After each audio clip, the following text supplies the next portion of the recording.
Olá, meu nome é Juliana Garcia, eu sou do site Pedagogia para Concurseiros e nós iniciamos neste momento a nossa segunda aula sobre planejamento.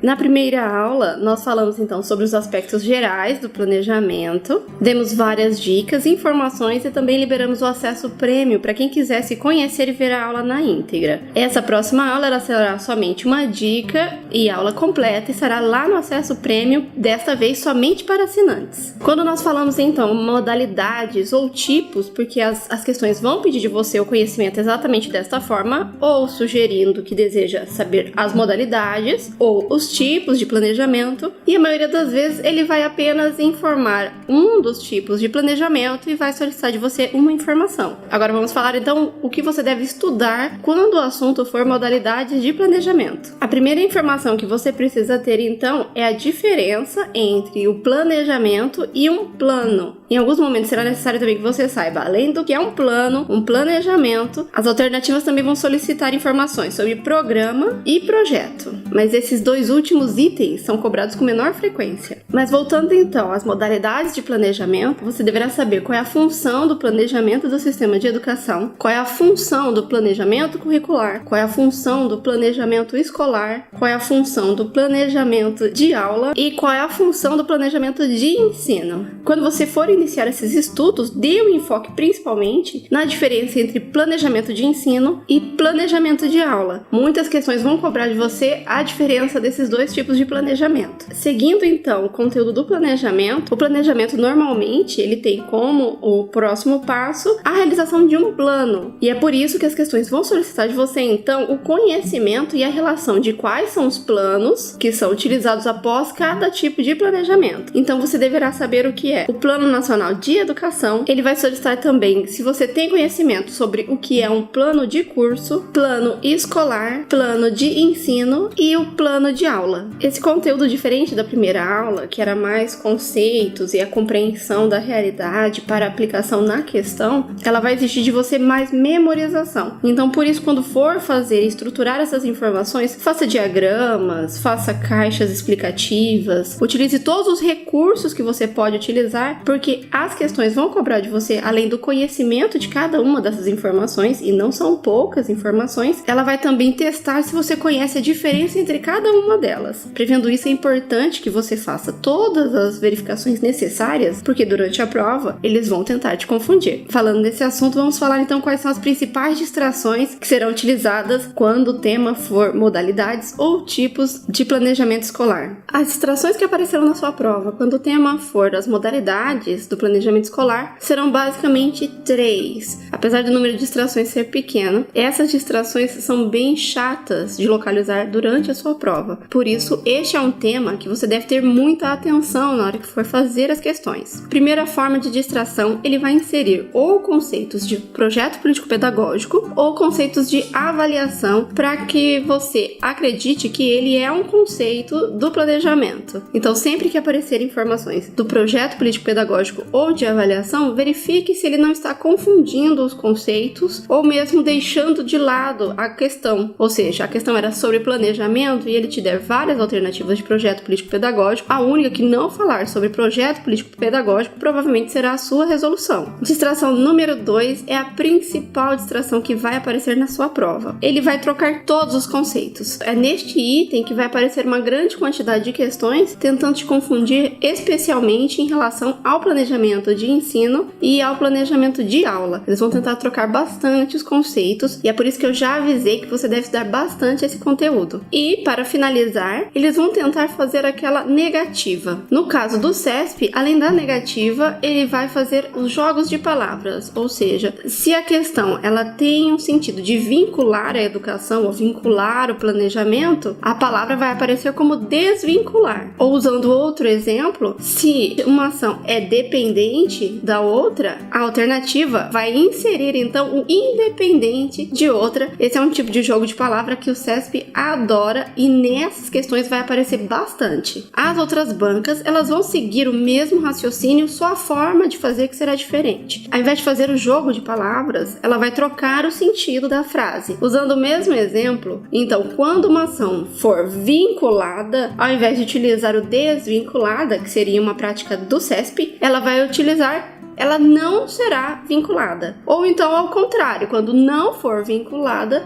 ela vai dizer que é vinculada. Então, você deve prestar bastante atenção também, porque são esses detalhes que vão fazer você errar na hora da prova. Bem, a nossa dica por hoje ela fica aqui. Eu espero que ela seja bem úteis. Agora, basta você estudar esses conceitos e fazer muitas questões, porque este é um conteúdo que normalmente cai nas provas, é um conteúdo bem extenso e as bancas adoram utilizar justamente porque é possível fazer muitas pegadinhas com o assunto. Para você que está me vendo pelo YouTube, até a próxima dica. E para você que é assinante prêmio, te espero lá no nosso espaço para nós continuarmos conversando sobre esse assunto. Por hoje é só e até mais!